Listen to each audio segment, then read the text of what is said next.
Okay, let's have a look at some frequency polygons, okay? So this is a type of graph we're going to take a look at today. Now, the reason I've decided to show this on a PowerPoint for you is actually I think this is a nice demonstration of the way the graph is going to look, and it's a lot neater than if I could have drawn it myself. So you'll notice in that blue box I've written plot midpoints, okay? Now, that is our key to success for any frequency polygon question. So a frequency polygon is a type of graph. So if you have a look at this question, it says the weight of 100 dogs at a dog home can be shown below. So if you look across the table, we've got between 0 and 5, that's their weight, between 5 and 10, 10 and 15, and so on. And it tells us in the frequency section how many dogs are those particular weights. So the first thing we need to do is work out the midpoints. Now the midpoints means halfway, it's a posh word for halfway. So we're going to look at each group, so that's a group of data, two numbers, and we're going to find halfway between them, so halfway between 0 and 5, okay? Now hopefully we can figure out that is 2.5.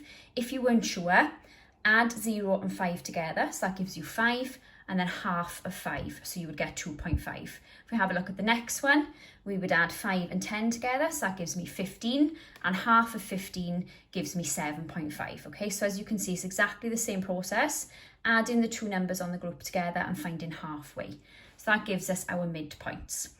Our next stage or next thing we need to do is to plot our midpoints against our frequency. So frequency is going up on the y-axis, as you can see, and across the bottom is our weight.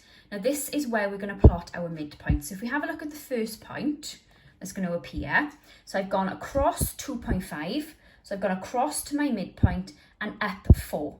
Okay, so these two things are like a coordinate. So across 2.5, that's my x value, and my frequency going up 4. If I do the next one, I'm going to go across 7.5, so halfway between these two, and then up to 13. So there's my next point.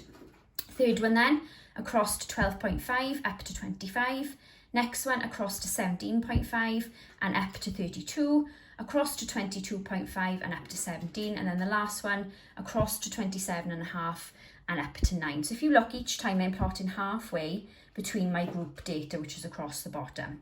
Now when you join these together, it's really important you join them like mine, so it's with a ruler, and also you can notice it's kind of floating in midair. Now that's also really important. I'm only joining the points that I've plotted, so it's a bit like dot to dot. I don't join anything else, so it remains floating in air like that. I only join the points that I've plotted together, and that is called a frequency polygon.